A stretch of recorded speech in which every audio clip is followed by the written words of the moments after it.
Wesley Grimes has been putting in some work in the offseason, reportedly running his career best 40 time. Will that translate to an even bigger season in 2025?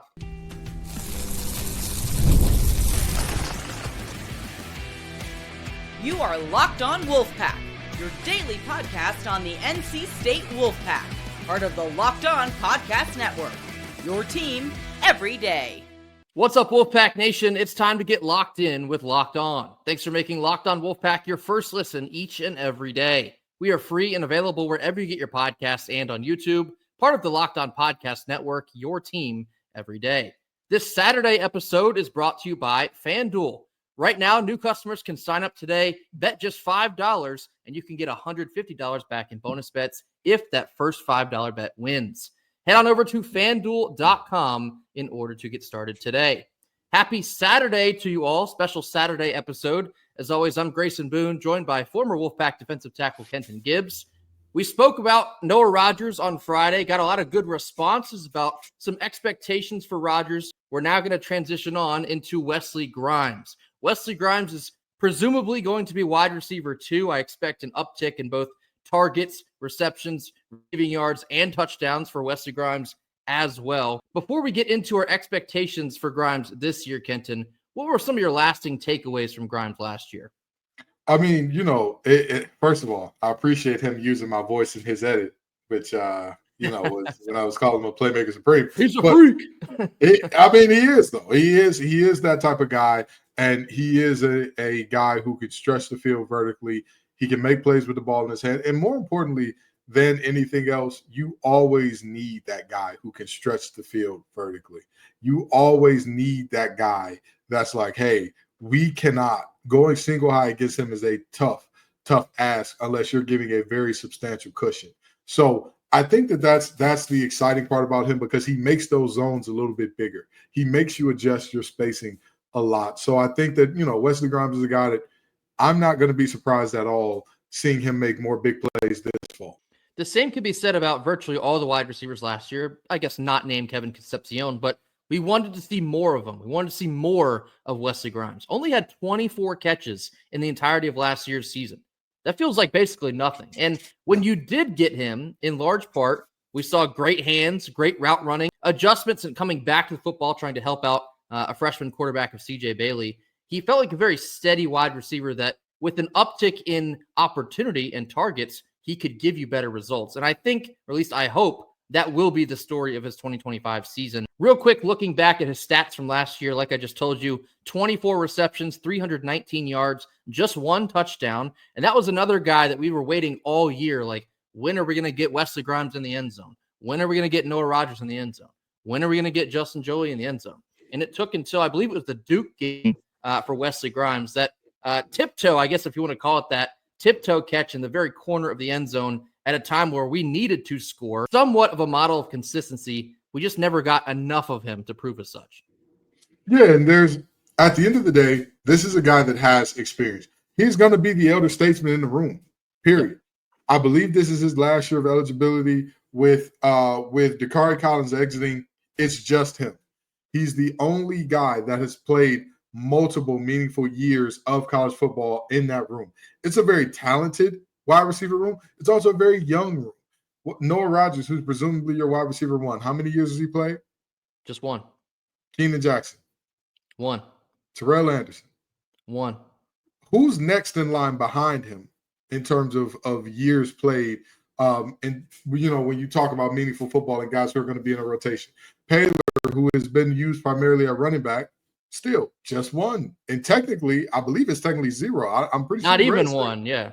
Yeah, so this is a situation where I'm looking and I'm saying, okay, you have a guy that has the experience. He's expected very likely to be the leader in terms of, hey, I've seen this. I know what this looks like. Hey, I've seen what it feels like when you're getting open, the ball just ain't coming your way. Just keep running your route. Keep doing everything you do.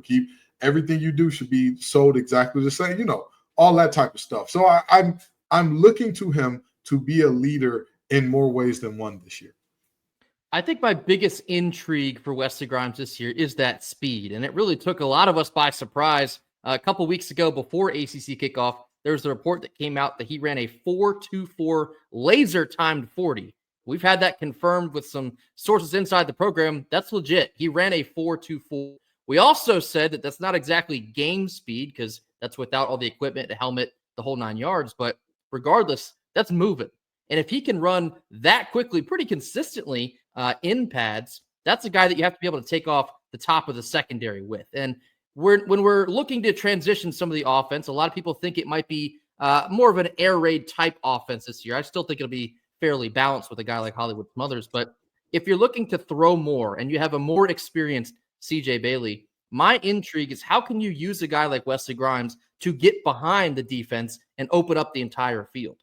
You can't teach speed like that. And if Wesley Grimes has it, you got to use that to the best of your ability. Absolutely. The only area that I could potentially see a drop off for Wesley Grimes in this upcoming year is yards per catch. That's it. Because I believe this past year was something crazy. What was it, like 17, 18, something He along was those lines? he was at 13.3. 13.3. And well, I wouldn't be surprised if that doesn't drop off much. But either way you cut or slice it, that's a very high yard per catch rate. I wouldn't be surprised to see that come down just a hair. But everything else, receptions, total yards, touchdowns, I'm expecting an increase. Following a similar line of conversation as we did with Noah Rogers, what do you think are potential complications for Wesley Grimes this year? Maybe what are some reasons he may not have as good of a year as we hope he will? Well, I mean, him more so than Noah potentially. You're expecting a situation where Justin Jolie is going to be the tip of the spear. He is a matchup nightmare. So you've got to get him the ball first. And then after that, you think, who's going to be your wide receiver number one? Now, it is very possible that Wesley Grimes emerges as the guy. That's possible. It's also possible that Noah Rogers shows up and shows out in a way where it's like, hey, we've got to get my boy Sosa Vandross back there, his touches. We've got to get Noah Rogers his touches. We've got to get Jolie his touches. And it ends up being, yes, you are open too, but you are just not the first read on this play. And the first read is also open. So, I see a situation where when I think about how Wesley Grimes fits into the offense, most likely wide receiver 2, possibly wide receiver 1.5, meaning he could be one on any given day. I could see that potentially being a snag in the role. But again, he's a guy that, he can take the top off, and you always need that guy. And to be honest, when's the last time we had that guy? When's the last time we had that guy out wide that you looked at him and you said, oh, man, if you just tell him, go, run as fast as you can, give me that 9 route, please, defenders will be looking at the back of his head like a good barber. Maybe Brian Underwood, I can't think of a guy since then that I thought of like, hey, he's a burner and he's out of it. I was going to say maybe Kelvin Harmon, but he wasn't exactly a burner. He could get behind the secondary, but it wasn't exactly like even leaving speed. But no, I think it's a great point. And to that same point, I'm kind of struggling to see why Wesley Grimes wouldn't have a great year this year. In fact, I think if he doesn't have as big of a year, I think it's going to be sources that are outside of his own control. Like maybe it could be poor quarterback play. Maybe the offensive line is not giving CJ enough time to find him. I also think it can connect to the same thing that we said about Noah Rogers. Maybe the pecking order. If you're just looking at Jolie, Rogers, Smothers, maybe that's your main 3. You want to get the ball in the hands of those 3 more than anyone else. Maybe he doesn't see the ball that much. But again, with this natural ability that all of a sudden we've learned that he has, running a 4.240, can't afford to not use that guy down the field, being a vertical threat for CJ and the rest of this offense this year. So I'm expecting pretty big things from Wesley Grimes. Now I'll go ahead and throw up the over-under that we did, just like we did for Noah. So the number for Wesley, I put 424.5. Now, some of you might be saying, that's kind of low. No. Well, one, the way I put together some of these numbers, and it is kind of hard to project because there's a lot of unknown variables, but Wesley Grimes has never gone over, I think it's 340 yards in a single season. So this would be a career best. Last year, I already told you, he had 319 for NC State. I do think this would be a considerable uptick. I also think this is a number that he could hypothetically blow past if things go really well for not only Wesley, but also CJ and the rest of the offense. Kenton, what are your thoughts on 424.5? Yeah, I think he gets the over. I think he gets the over, and I think he gets it comfortably. I think he not only does he get this comfortably, I think by week 8, this is out the way. Hmm. I really and truly do. I think by the Wolfpack's 8th game, he'll be past 424 because not only am I expecting a bigger time effort from him in terms of, again, just the uptick in reception and all that. One of the things that I noticed with CJ Bailey last year, a deep ball is not just about how strong your arm is. It's also about your timing with your receivers. Too often last year, CJ Bailey was counting on, I'm going to underthrow the ball. The defender isn't going to look back. He's going to panic, and we're going to get a pass interference.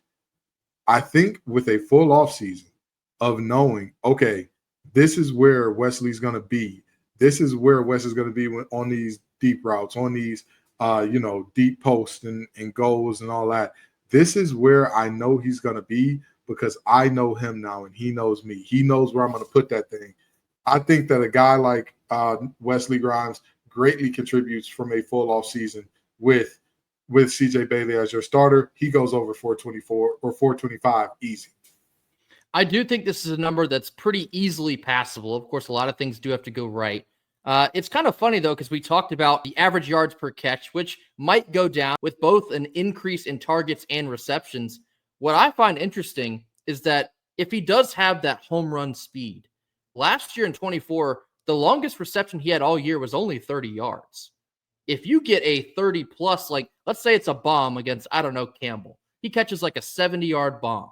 You're already cutting into this total in a major way. So kind of the same thing I said about Noah, I'll also say about Wesley. This is a number that's very easily passable, could be easily passable to Kenton's point early in the season. So it will be very interesting to see how the offense looks now with Roper on the sticks, because you have these guys that are super dynamic athletes at the wide receiver position. I am also inclined to look at that over for him this year. So that was our second player of our Impact series. Of course, more to come here before we kick this thing off at the end of the month. Coming up next, we're getting into some Boo Corrigan talk. He's going all in. More on this after a quick word from our sponsors. Our Saturday sponsor is FanDuel. Summer sports are in full swing, and whether you're all about baseball under the lights, golf on the green, or high-stakes soccer action, FanDuel is the best way to make every game even more exciting. You're already following the action, so then why not make it more thrilling? With FanDuel, you can get in on the game while you and all your friends are getting sunburned on the beach. Me personally, I've been using FanDuel to track all my favorite matchups this summer, and the app will always keep it fresh with new daily promotions and fun ways to bet. I've also been keeping an eye on some college football future bets, which those are very hot on the market right now. If you think somebody's going to win the Heisman, now's your time. If you think NC State's going to clear 6.5 wins, now's your time. FanDuel is super easy to use, fast to pay out, and makes all the regular season games feel like must-watch events. If you're new to FanDuel, new customers can bet just $5 and get $150 back in bonus bets if your first $5 bet wins. Open up the FanDuel app today or visit FanDuel.com in order to get started. Middle portion of our Saturday episode, Boo Corrigan met with the media briefly on Friday, giving a little bit of an offseason update in the world of being an athletic director at NC State. He had some very interesting comments on conference realignment we'll touch on in just a second. But the headline that caught my attention, at the very least, he wasn't even asked. He just came out and said it. In his opening statement, he talked about how NC State plans to be more competitive and more involved in the ever-changing landscapes of college sports. And he said, and I quote, "We're going to go all in. We are all in with regards to the $20.5 million in scholarships and everything." I think it's important for our fans to know that we've known it. Our coaches have known since October that we were all in on what we're going to do. We look forward to this upcoming season. Additionally, we have a new chancellor, Chancellor Howell, and I look forward to working with him as we move forward, unquote.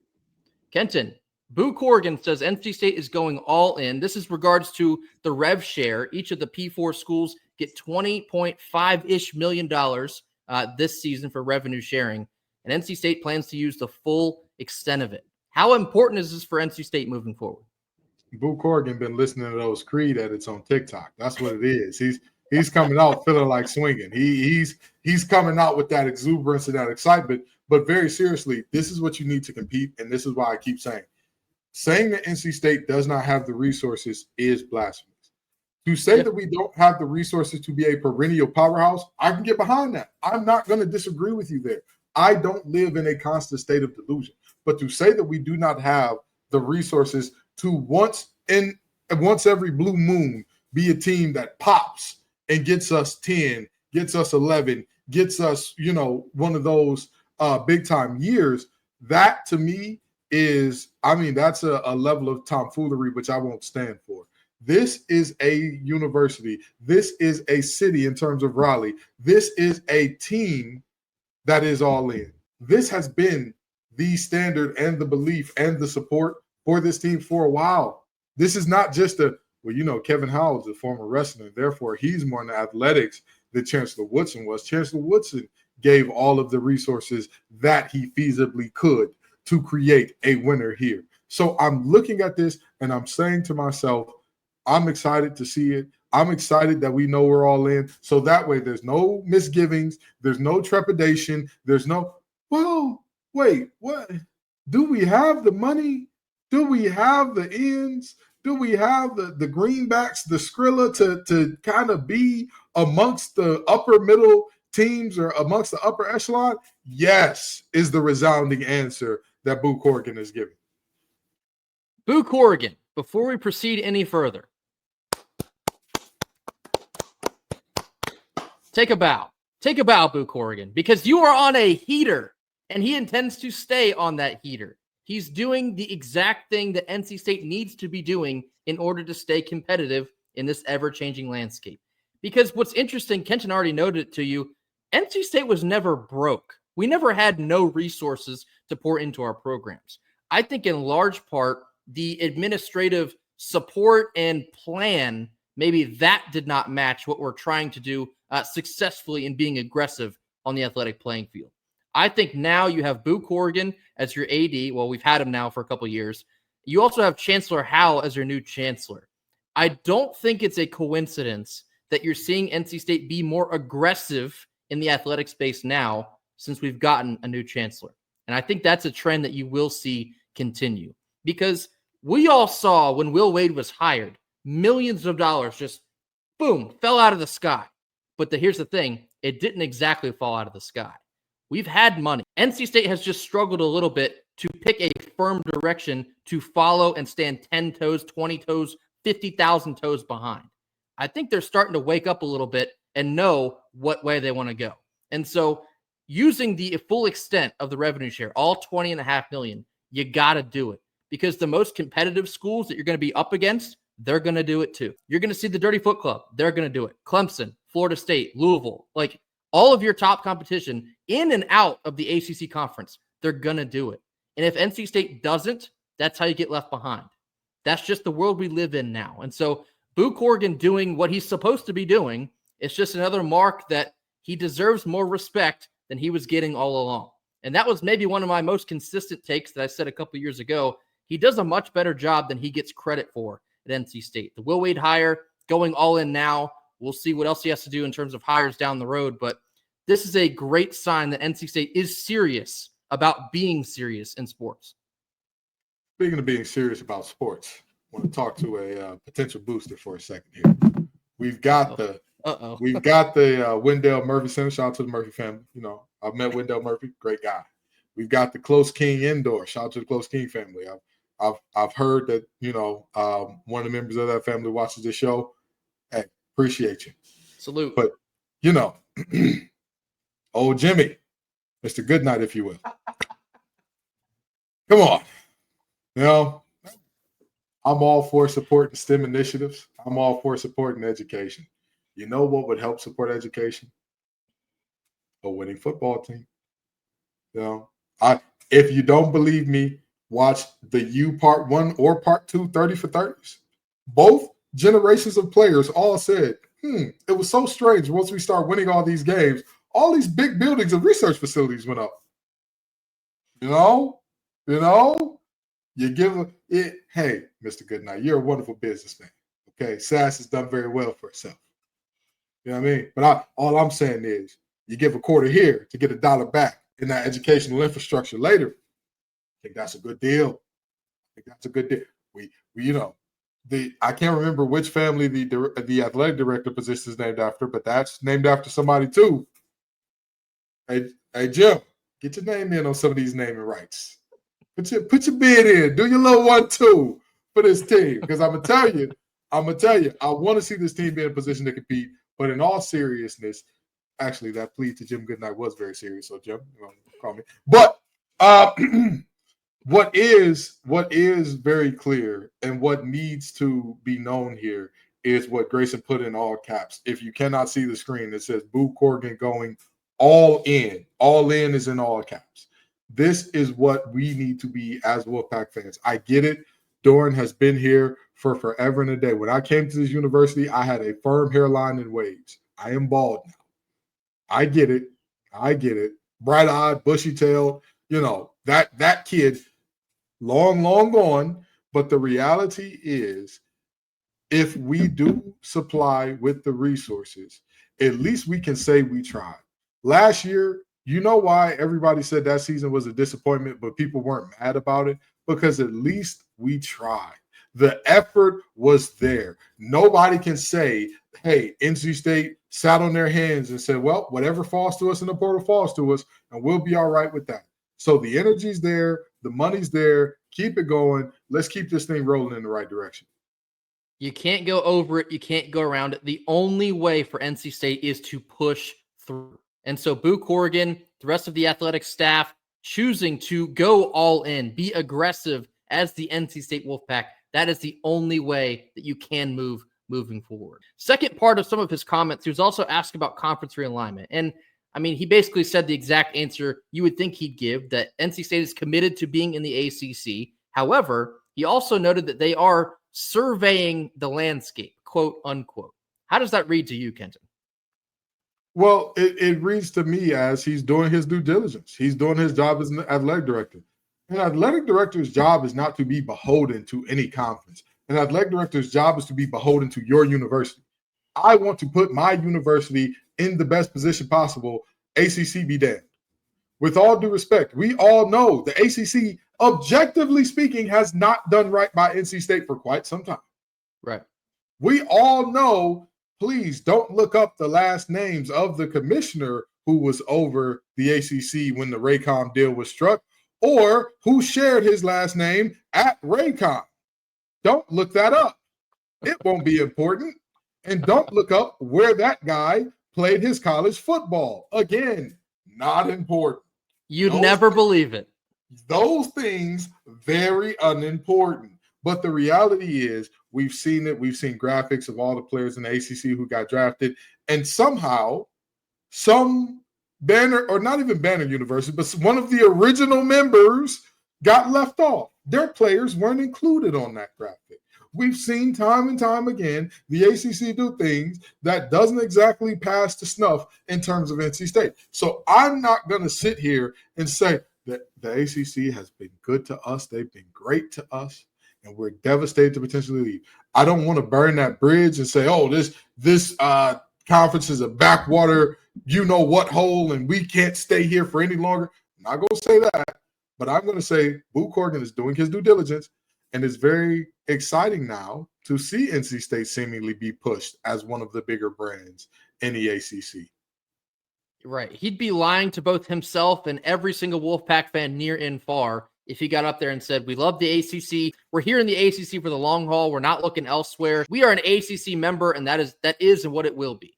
It's just not the truth. He has to be proactive instead of reactive. And I also appreciated the fact that he kind of puffed his chest a little bit. He noted that NC State has the most ACC championships of any conference member in the last 5 years, 16, which is the top number. We looked it up. It's true. NC State has the most ACC championships across all sports in the last 5 years. And he used that mark to note that NC State has to be the best NC State that NC State can be. That is how you put yourself in the best possible position in the next 4 to 5 years, and then many more to come after that. So a vote of confidence from Boo Corrigan. He sounds like relatively comfortable with where NC State is at. He's confident in their plan for the future. And I think the rest of us Wolfpack fans, we should be pretty confident in that too. As the Under Armour commercials from the early 2000s once said, we must protect this house. Correct. It is not our job to protect all the other houses in the ACC. Say, hey, are y'all okay up there on Chestnut Hill? Hey, the Triad's seeming kind of quiet. Y'all all right in Winston? Not our job. Not our job, not his job. His job is to look out for NC State. And when I'm the host of Locked On ACC, I do my bid to look out for the ACC. But as the host of Locked On Wolfpack, I'm damn excited to hear my AD say, I'm looking after us first, and then we'll get after everybody else. For everyone that doubted Boo Corrigan and thought he was here for no reason, not doing his job, that man cares about NC State, and I think now he's being a little bit more vocal about how true that is. Coming up next, we're going to close out our Saturday show with, I guess, Fan Saturday instead of Fan Friday. More on this after a quick word from our sponsors. Last couple minutes of our Saturday show. Now time for Fan Saturday, addressing our top comments of the week. Here we go. This one comes from Ace and Spades. They say, excited to see what Noah does this year. One thing I've been wanting to talk with y'all about is how I wish they'd move Sean Brown back to safety. We have tons of depth at linebacker, not saying we have any star linebacker, but we have tons of young linebackers. Surely one or two can break out if given the chance.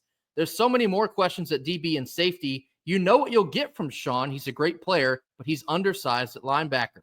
Why not give guys like Trey Thomas, Kenny Soares, Kelvon McBride, Sterling Dixon, and most importantly, Elijah Groves a chance, and then shore up the safety position with one of your best players? I'm sure Sean would hate to move back to safety, but why not if it helps the team win? And he would have a better chance at going to the next level at safety. What do you think? I think that the game is becoming more positionless than ever at every level.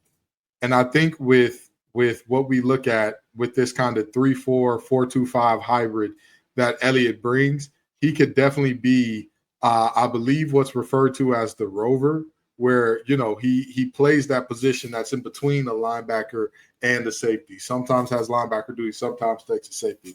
But if I had to say, where do I want him at, safety or linebacker? He has to play one full time. I'm going to stick with linebacker, and let me tell you why. Even though he's undersized, he has proven the ability to do it at a high level at that position. My only problem with him at safety is, have we seen him be an all-conference level safety, Grayson? No, we have not. But that's my point. It's not that I don't believe that he could be. That's not what I'm arguing here. It's that we have objectively seen him be an all-conference linebacker. We have seen him be the type of guy that, you know, teams got to say, hey, circle this guy on the game plan. Does he have deficiencies in terms of size at the linebacker position? Absolutely. Absolutely. I'm not going to sit there and lie to you. But it's an easier transition going from higher to lower than lower to higher. Look at Jamal Adams, considered unplayable and out of the league a couple years ago. Now he's at linebacker with the Raiders, and everybody's reporting he was their best player in their first preseason game. So I get it. I understand. I do not disagree at all that he is undersized for linebacker, but I've seen him do it at a high level. And in the defense where we already have enough questions, even if we were to say, hey, some of these linebackers have to hit. Sterling Dixon has already had a shoulder surgery. Don't know how long it's going to be before he gets back. Trey Thomas, much more of an edge rush kind of guy, not as much off the ball work. Kenny Soares and Kelvin McBride, I'll give you those two. But we have not seen them be all conference performers yet. We have not seen them be that level, that caliber of guy. So just because you have numbers doesn't mean it's good numbers. And that's no offense to those guys, but it's saying it's a risky gambit to say, I'm going to move a player that's proven here to a place where he's much less proven. And again, he played well at safety. He played pretty good. He just wasn't like oh my God, he's jumping off the film every time I look up kind of guy. So I'd say I like him at linebacker in that, again, rover kind of position. My take is this. The sentence in this question that says, you know what you'll get from Sean, I actually think that's why you have to keep him at linebacker, because he was actually one of the most consistent players relatively last year in the middle of that linebacking core. Obviously, you lose Caden Fordham. You have younger linebackers around him. Even at a new position, he found a way to make a considerable impact when the rest of the defense seemed like Swiss cheese at times. And I think it's now just far too late in the game to try and transition him backwards. I think he's taken far too many reps. He's becoming, I guess, a little bit too valuable to take away from linebacker because, you know, also touching on the rest of the question here, there's some unproven talent. And so I think you'd be taking almost too big of a risk to take him out of that, put him back at safety, and then basically just bank on one or two other linebackers panning out.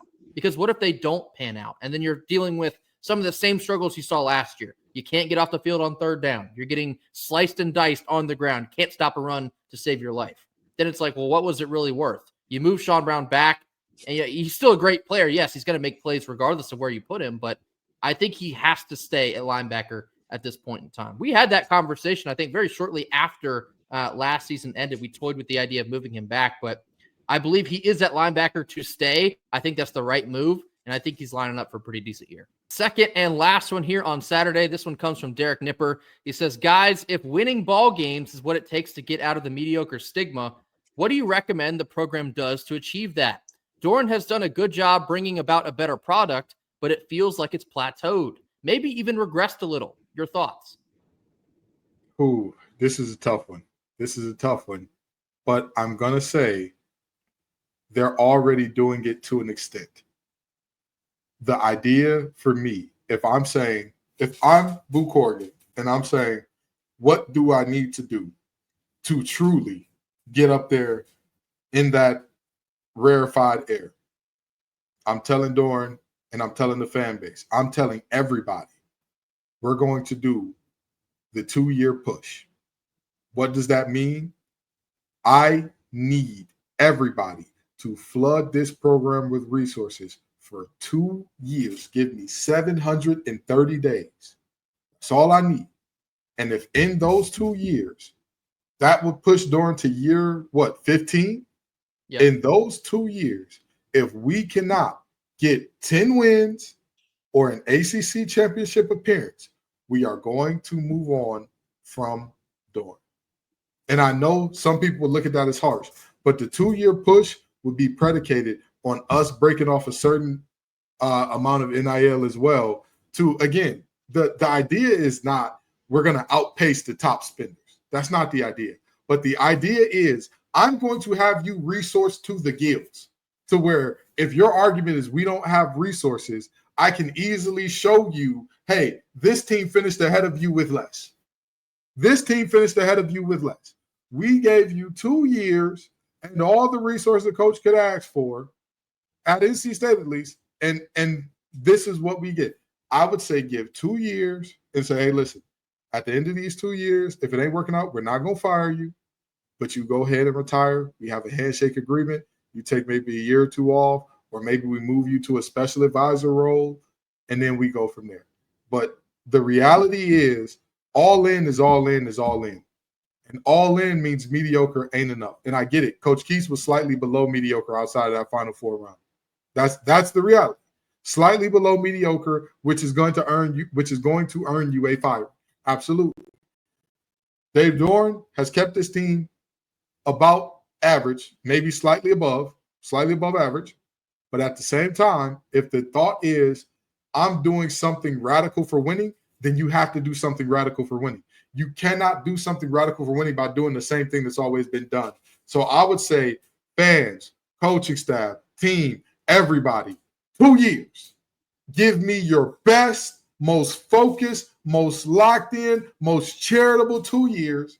And if we leave that 2 years with nothing to show for it, then that's not true. We'll at least leave with a new coach to show for it.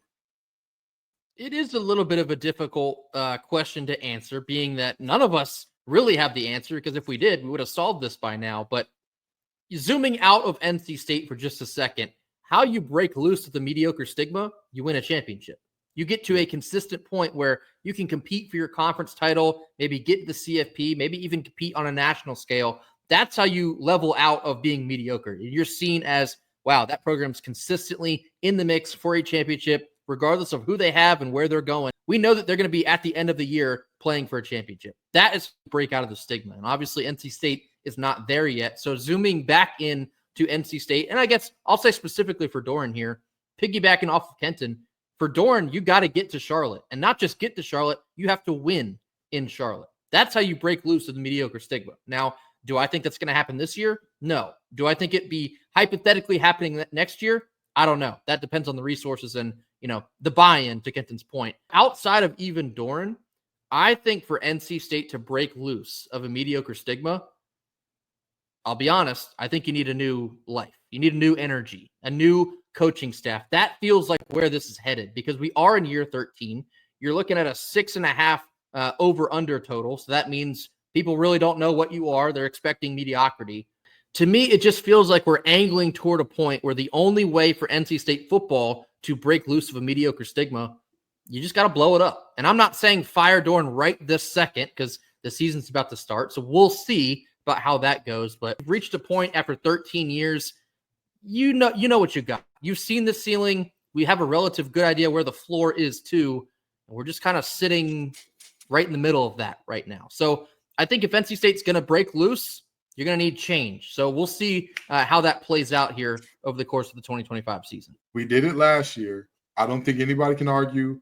NC State was not a big spender in the portal, did not, do a very, very thoughtful, very intentional job in the portal and say, hey, you know what? Even beyond how last year went, you saw that we're going to resource you. We're going to give you 2 more years and we're going to make an even more intentional push.